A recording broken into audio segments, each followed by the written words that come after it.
Legenda Nusantara menguak misteri kematian Syekh Siti Jenar bagian 2. Versi keempat, sebagaimana yang dikisahkan dalam Babad Demak, menyebut Syekh Siti Jenar wafat karena vonis hukuman mati yang dijatuhkan Sunan Giri sendiri.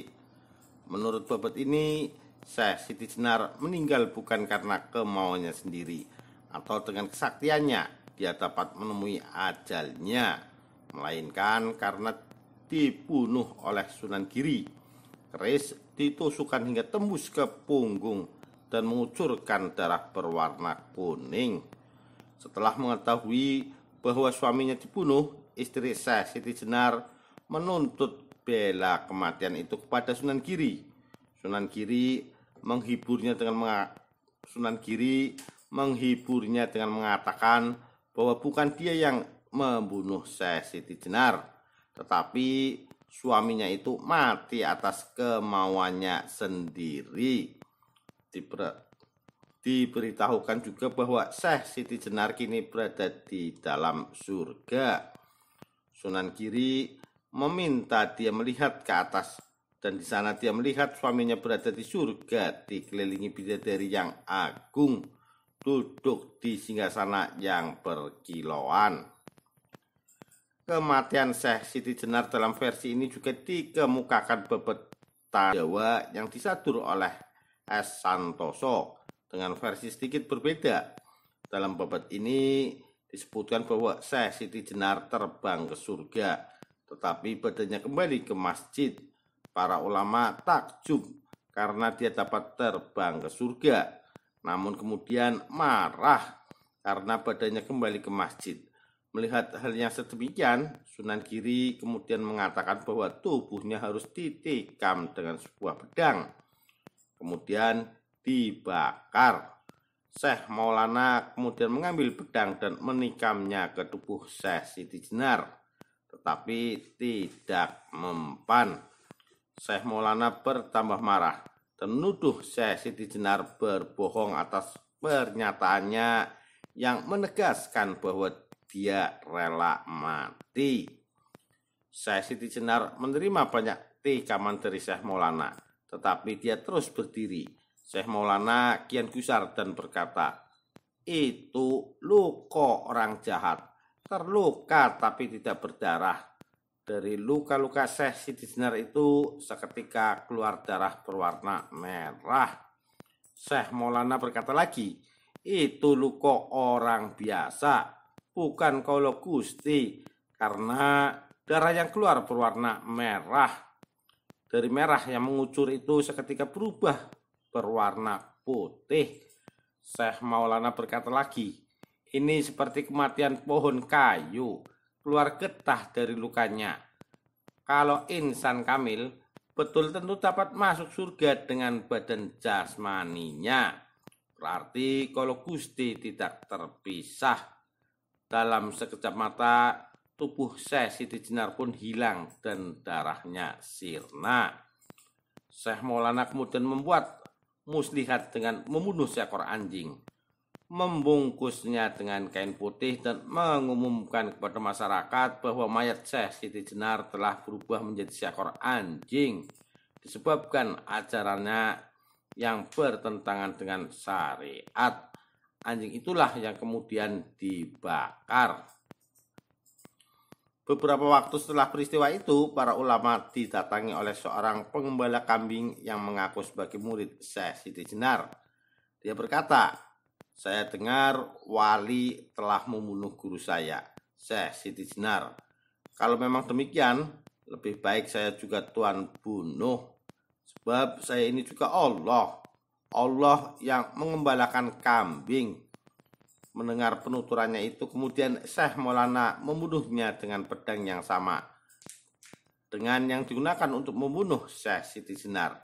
Seketika tubuh mayat pengembala kambing itu pun lenyap. Versi kelima seperti tercatat dalam serat Negara Kertabumi yang disunting oleh Rahman Selendraningrat. Disebutkan bahwa vonis hukuman mati terhadap Syekh Siti Jenar dijatuhkan oleh Sunan Gunung Jati. Sedangkan yang menjalankan eksekusi atau al-qudunya adalah Sunan Kudus. Kisah eksekusi terhadap Syekh Siti Jenar yang terdapat dalam versi ini berbeda dari yang lain, karena ditengarai telah bercampur aduk dengan kisah eksekusi Ki Ageng Pengging yang dilakukan oleh Sunan Kudus. Kisah kematian Syekh Siti Jenar dalam sastra Kaciribonan diawali dengan memperlihatkan posisi para pengikut Syekh Siti Jenar di Cirebon sebagai kelompok oposisi atas kekuatan Kesultanan Cirebon.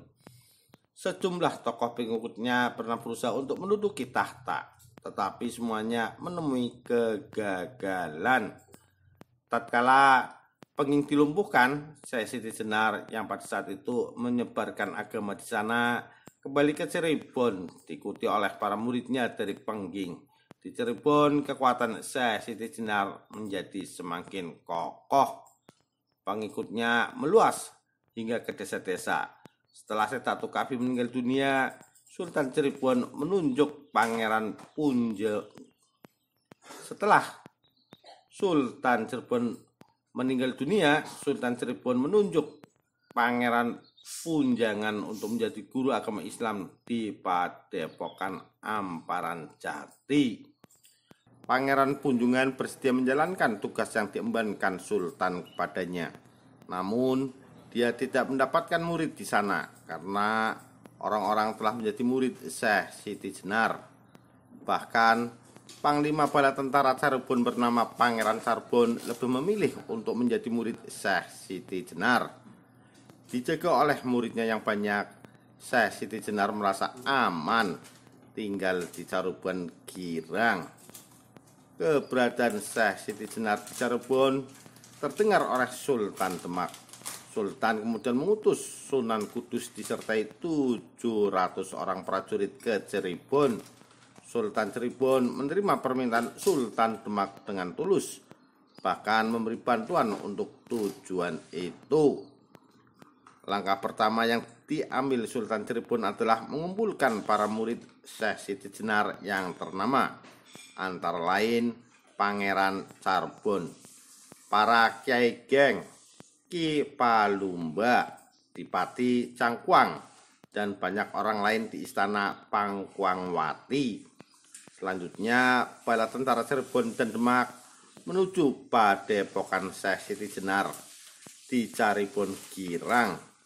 Syekh Siti Jenar kemudian dibawa ke Masjid Agung Cirebon, tempat para wali telah berkumpul. Dalam persidangan itu, yang bertindak sebagai hakim ketua adalah Sunan Gunung Jati. Melalui perdebatan yang panjang, pengadilan memutuskan Syekh Siti Jenar harus dihukum mati. Kemudian Sunan Kudus melaksanakan eksekusi itu menggunakan keris pusaka Sunan Gunung Jati. Peristiwa itu terjadi pada bulan Safar 923 Hijriah atau 1506. Pada peristiwa selanjutnya mulai diperlihatkan kecurangan yang dilakukan oleh para ulama di Cirebon terhadap keberadaan jenazah Syekh Siti Jenar. Dikisahkan setelah eksekusi dilakukan, jenazah Syekh Siti Jenar dimakamkan di satu tempat yang kemudian banyak diziarahi orang. Untuk mengamankan keadaan, Sunan Gunung Jati memerintahkan secara diam-diam agar mayat Syekh Siti Jenar dipindahkan ke tempat yang dirahasiakan. Sedangkan di kuburan yang sering dikunjungi orang itu dimasukkan bangkai anjing hitam. Ketika para pesirah menginginkan agar mayat Syekh Siti Jenar dipindahkan ke Jawa Timur, kuburan dibuka dan ternyata yang tergeletak di dalamnya bukan mayat Syekh Siti Jenar, melainkan bangkai seekor anjing. Para peziarah terkejut dan tak bisa mengerti keadaan itu. Ketika itu Sultan Cirebon memanfaatkan situasi dengan mengeluarkan fatwa agar orang-orang tidak menziarahi bangkai anjing dan segera meninggalkan ajaran-ajaran Syekh Siti Jenar.